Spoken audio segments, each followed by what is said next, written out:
Do I have to turn this on? Is it? No. Oh, it's happening. Yeah. Oh, okay. Hello, everybody. First of all, I wanted to say thank you to all the members of Zaratan for having me here. It's been an incredible month of ups and downs and twists and turns and unexpected situations and really wonderful moments, and I'm super glad to have had the opportunity to be here and be among all of you wonderful people, and it's just been a real joy. As a small introduction, my name is LILLY SAYWITZ. I'm a painter from the U.S., painter and printmaker from the U.S. I grew up just outside Chicago, Illinois. I received my BFA from Boston University and my master's in fine arts from the University of Tennessee. And I currently reside in Knoxville, Tennessee, where I keep a studio at Relay Ridge. Before coming to Zaratan, I was involved in a few projects. My most recent body of work is a series of very, very large-scale abstract paintings. In general, that's actually the size I prefer to work in. Even though I make images that are really more about color and texture and form and space, I do think of I do think of the work as being quite bodily. You know, I make things that are in relation to my own height. If I can wrap my arms around it, if I can touch the top of it, if I can reach the bottom, you know, trying to understand your body in relation to the image is really important to me. So I like to think of them as having space beyond me and lives beyond me. And I think to look at an image and to look at a painting is not just a thing on the wall, but also a thing to enter and sort of create this heterotopic space, you know, something that exists in real life, right? Like an image, a painting on a stretch canvas or a floppy bit of paper on the wall. But also a site for mystery and invention and confusion that you can psychically enter while having this illusion of also being able to enter the space. And this body of work was called Back into My Lover's Arms. You know, maybe like an overly romantic way of looking at painting. But what really brought me into a new focus was the idea of the return. The idea of understanding and knowing something and feeling recognized when looking at an image that maybe you haven't seen before. And I think that investigation of the return always seems to happen in the seams of things, in the edges, in the meeting points. I had the real pleasure of speaking to a painter from LA, Natalie Smith, while she was conducting her show at Badwater Gallery in Knoxville, Tennessee. And she talked about the idea of a kiss being the end of desire. You know, we don't desire the kiss. We desire the moment before lips touch. The desire is in the anticipation of something, not necessarily in the completion of it. And I thought that was such a beautiful sentiment and a really great way for me to enter my own work as not necessarily a point of completion, but as like the moment right before total assimilation. This is a couple things I'm working in studio back home. They're actually quite small, but it's another investigation of sort of like mark, but instead of being, you know, like painted edge meeting painted edge, sort of really trying to understand and get to know the surface and what kind of surfaces make different kinds of mark when you're just applying things really thinly, so you pick up the actual weave of the canvas in a way that it feels really exciting to me. I no, I mean, having seen the show, you can see that there's a lot to do with tiling and tessellation. And it wasn't until I was already here that I was thinking, oh my God, I did this kind of a project already in a way. This is from a 2-person show that I did in Knoxville called Can You Sing Yourself a Life with my friend and collaborator, Kelsey Conley. We each were charged to make 40 of these tiles that are, you know, for the US, like 14 by 14 inches. And then we put them all together to create this dance floor. And then she made this beautiful disco ball to hang from the center of it. You know, but it's interesting to see how the tile becomes the floor, and then moving to Zaratan and the work that I've done here, taking the idea of the tile or the idea of tessellation, instead of going from each thing being its own image brought together, having the image be in the edge instead of the image being defined by the edge. But this was a really beautiful show, and it was all about love and friendship, and we made each other playlists every week to encourage the project. The first thing I did when I got to Zaratan was take really, really long walks every day, like 18,000 steps average on my Fitbit, which is amazing. And the first thing that really caught my eye here are the tiles. I mean, they're everywhere. They're super inspirational, I think, for so many people who come to visit this city. They have such a rich history, and the idea that in some ways they're very utilitarian as a way to clean the city. You know, it's super easy for dirt and grime to wash off tile. So there's really wonderful utility to such a beautiful object, you know. It has purpose and beauty. I think that's so wonderful. And then, of course, the geometric patterns were really inspirational because I like pattern, but not necessarily patterns that repeat, but patterns that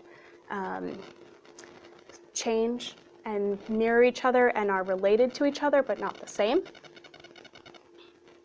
And at the same time, looking at the tiles here, I was really reminded of something that I grew up around in the upper Midwest, in Michigan specifically, right here on the Mitten and in the Upper Peninsula.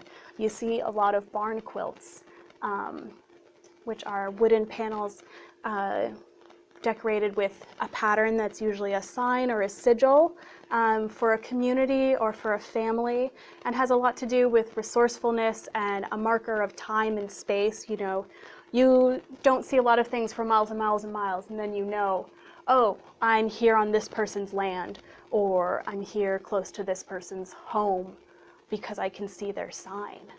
And the idea of that, you know, pattern as being both really beautiful to look at aesthetically, but also being so tied to the specificity of place and family and, you know, a sense of resourcefulness, a utility, was really important and very beautiful to me.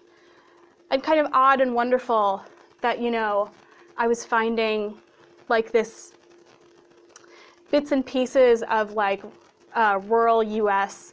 You know, they also exist in the southeast where I'm currently living now, you know, to find like similarities between that kind of craft tradition in the US and this totally different kind of craft tradition here, both as being, you know,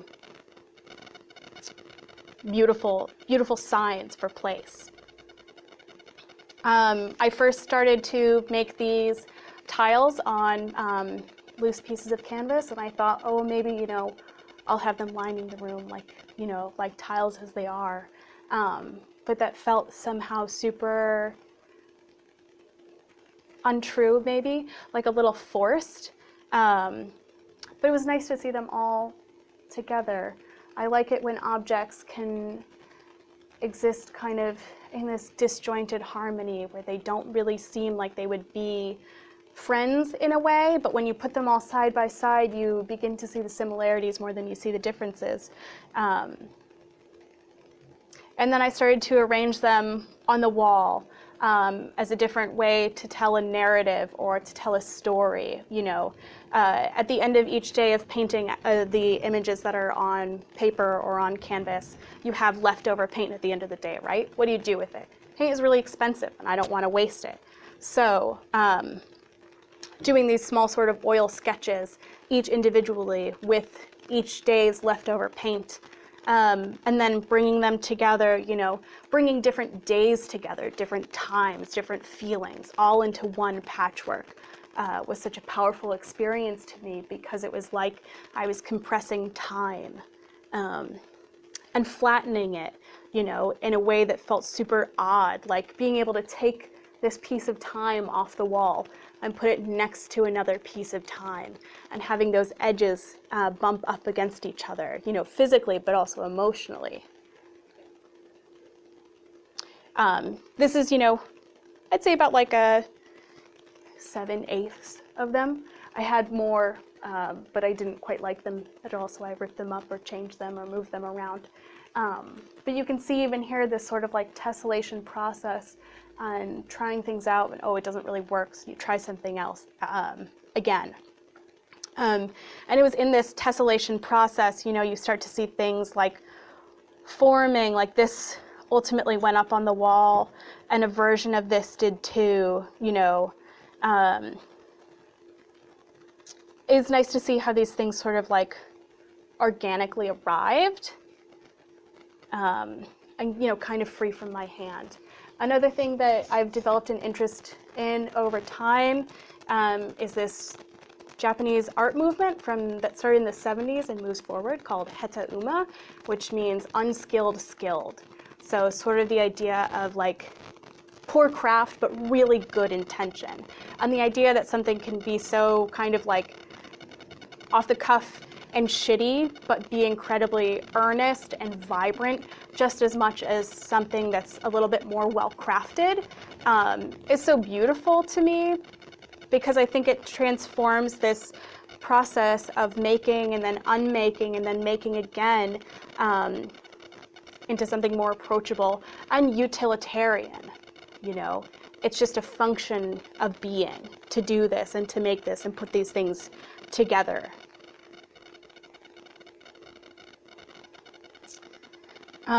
I think, you know, ultimately the show is titled Paying Attention, because that's something that's really important in my own life, and I think something that I value when I look at other people's art, and something that I hope people will do when they look at mine.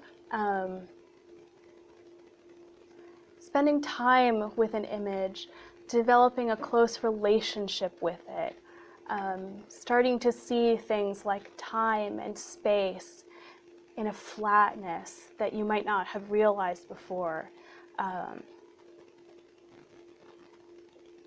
You know, it's this like kind of really vulnerable beauty. It's really vulnerable to spend a lot of time looking at something or spend a lot of time making something. You really have to open yourself up to the universe in a way to be able to pay close attention to a landscape or a tile or a color or a mark. And you know, like the two paintings on paper that are on the wall upstairs, you know, they start very differently. And it's this process of call and response, of giving attention where attention is needed, being open to change, being available to differing opinions, you know, within yourself, given the time of day, given the light, given what you've eaten for lunch. And it's always really surprising and transformative to see something like this, you know, become this. It's such a surprise and such a joy. To me anyways. And now I feel like I'm just kind of like, oh, la la la la la, I love painting. But I do, and I, you know, whatever. Say what you will. Painting is romantic. I love it. Yeah, I think, you know, during my time here, I just really wanted to to look and observe and learn, you know, not just about the way that we create an image, but the way that we tessellate pieces of time together, and the amount of tension between these pieces of time and between these pieces of culture, and the attention that we give to them. And that's it. Yeah.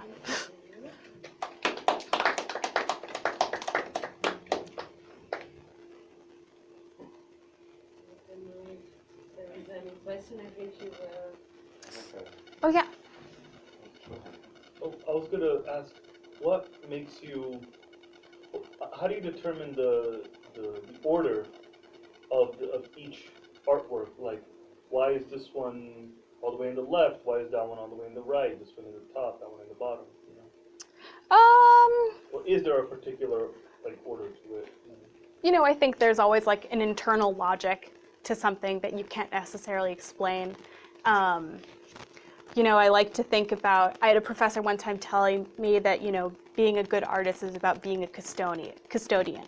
You have all of these little bits and pieces all over the world, and your job is to slowly sweep them, you know, into a pile. And I think in the process of making these assemblages, it was kind of this process of sweeping together and seeing, you know, relationships between color or pattern, or even saying, you know, a sequence of being like, okay, I did this Monday, Tuesday, Wednesday, Thursday, and seeing how that transforms across days. And then it just becomes like a process of elimination. You know, like you feel strongly about two things together, okay, great, you know, but it looks bad with another one, but you want the one underneath it to look really good with the one two away from it. It's like you intentionally box yourself into a corner and then have to figure out how to get out of it. Yeah, so it's like, it's a process of both conscious decision making and stupid gut feeling. Yeah. Okay. You started your presentation with the idea of the return and the kiss, Mm-hmm. desire, in a way, almost like movement towards something. Could you say something more about the idea of return? What were you returning to, or? Yeah, absolutely. I think in this project, the return for me, you know,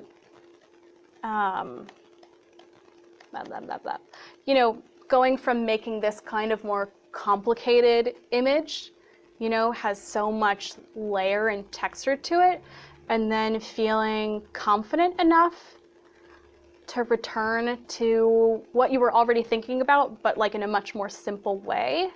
You know, like there's the bones of everything before it in these images and in these pieces. But I feel like I'm returning to a more close and quiet and honest feeling, or close, you know, close, quiet, honest, for me, way of organizing space and organizing image, you know. It feels, you know, it feels more like a kiss rather than like a full-on love affair, you know. Can I follow on from this question? Do you have another question? Yeah, go ahead and Oh, ask. okay. To kind of pick up on that and the idea of desire, and what we desire is to see the desire of the other reflected in our eyes. Mm-hmm. I was really struck by the kind of the sense of the contrast in space. Like, I feel like there's something happening on the floor that then could be the wall. It could be an outside exterior wall or an interior and a floor and then possibly a ceiling. And there's a sense of that being left unresolved, or somehow like a Rubik's Cube taking place, that says something about, for me, kind of intentional holding back, or like just keeping things just off that point before it's decided, and I wonder if there's anything, like whether there's anything you'd like to say about that. Yeah, I mean, I love to keep something for myself. It's really important for me that the viewer understands that there is an internal logic or an internal psychology that's driving the work, but I don't think that it's very important to me anyways that the viewer be totally understanding of what that driving motive is, you know. The image is always the interlocutor. I think we had this conversation before, you know. I'm standing behind it and the viewer's standing in front of it. And, you know, you can only hope that the veil lifts just enough where you can kind of see each other from the corner of your eye, you know. And it's like, it's not the understanding that's important. It's the, you know, where you catch somebody looking at you and you're looking at them, and that's so exciting and wonderful and scary and freeing. But is there a decision? Thank you, I love what you just said. Like, but is there a decision as well, like that you are holding back in order for the painting to hold back in order for the person looking at it? Is the holding back the desire, like the kiss, this kind of transitory? Is that something you're discovering after the fact, or is it something that you're intentionally wanting to explore? I think it's something that I'm intentionally wanting to explore. When it happens, always a wonderful surprise. You know, it's one of those things where it's like you can't know how much to hold back and how much to give away when you've either held back too much or given away too much. So when somebody sees that there's something being reserved, you know, I always feel almost more seen in that moment than if I had given myself totally away, because it's not a recognition of my total, you know, loosey-goosey desire. It's a recognition of the self, or of the other as being actually an other, you know. We only understand that a hammer is a hammer when it breaks and it's no longer the extension of ourselves, right? So when a viewer sees that there's something held back or understands that maybe there's a hesitancy, I think then we realize that, oh, this is an object that's a different thing, you know, or made by somebody else, I think. Without being detached. Yeah, exactly. Mm-hmm. Because I think these are not detached, even if there's a distance. Yeah. My second question was, because I was wondering what's the starting point for a painting? I mean, in a way, by what you said, now I imagine, well, you don't have to share it, and I was wondering if you, after this, your question and what happened, I almost got the idea that you see painting as an encounter, and you create paintings which are encounters of your own, desire, skill, I don't know where to, psychology, I have no idea, since you're not, it's alright to give it to us. Yeah, what do you think? Do you see it as an encounter between? Yeah, I think absolutely. It's an encounter. You know, like I'm not really a planner in painting, although like you wouldn't know it to look at the rest of my life. I love a schedule and a detailed list, and I love to. Working table. Yeah, and my working table. Everything in its place, like all the tubes of paint organized by color, you know. But I think the genesis of an image or a painting for me kind of usually starts like somewhere in the recesses of my mind, of like digesting the day before, and maybe just like stumbling upon, you know, a passage in a book that felt really good, or a song that was really exciting, or a conversation that you had with somebody else.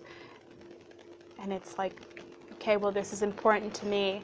And then, you know, depending on the kind of like internal processor you are, like I think I've really learned about myself that internally I process things through sound and image rather than internal conversation. And, you know, like you have the image of yourself in conversation with another person, right? And it's like, how did your bodies look together? Were you leaning away? Were you standing apart, you know? And then how do you think about an image?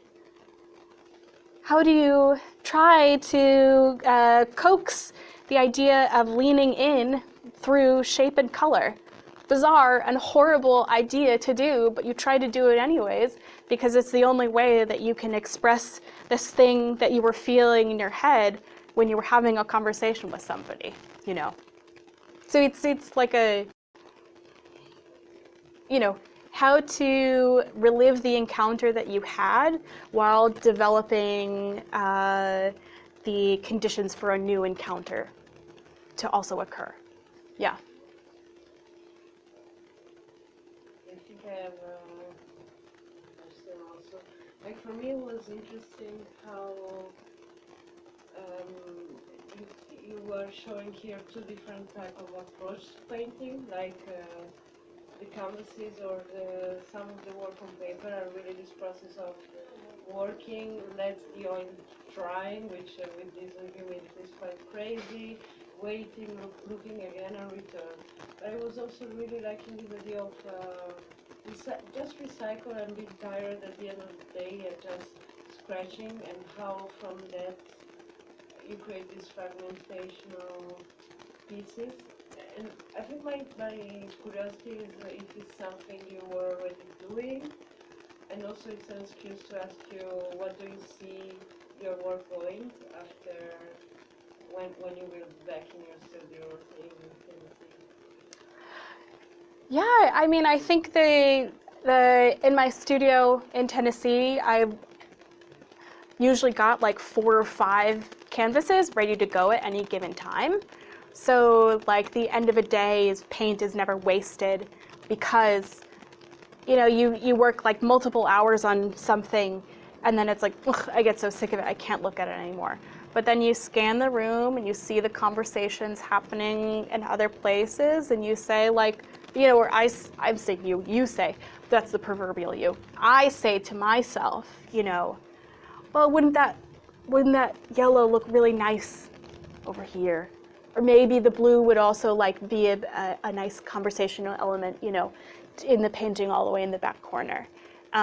So I think like the scratching and the weirdness was present in my studio before, but this time I really gave myself permission for that scratch and that end of day paint to exist in its own world. And I made the very conscious decision actually to not return to some of these. You know, some of these on their own are actually quite jarring and frustrating for me, but I set myself the rule that I was like, you are going to do this and it is going to be done, you know, as a way to set boundaries, as a way to be clear. And as far as like what's going to happen in the studio at home, I think this process of tessellation and clarification is really new for me. Like feeling like you have the agency and the confidence to say, okay, I'm gonna do this, and then it's gonna be done, you know? It's so odd, especially in an art sense where you're like, it's never done, it's never a finished thing, it's always, you know, messy and weird and awkward. And it can still be all of those things, but then it can, you know, it can be messy, weird, and awkward, but also be like a completed object that you just put down at the end of the day and you say, okay. So I think going forward in the studio, I would really love to continue to work with this kind of, you know, patchworking and building, you know, and seeing how it can expand emotionally, but also maybe physically. I know there's a lot of art right now that deals with this kind of sort of fragmented patchwork quality, disjointedness, and I think that says a lot about the time. And I'd really like to lean into that and be in conversation with people who are also thinking so much about awkward fragmentation and how to become whole again after catastrophe, you know. And maybe making a protective wall quilt or tiling yourself up in your studio like you're building an internal building is the right way to go. Feels right for me, you know. Yeah. Okay, maybe we let you go. There are other questions. Thank you. Thank you.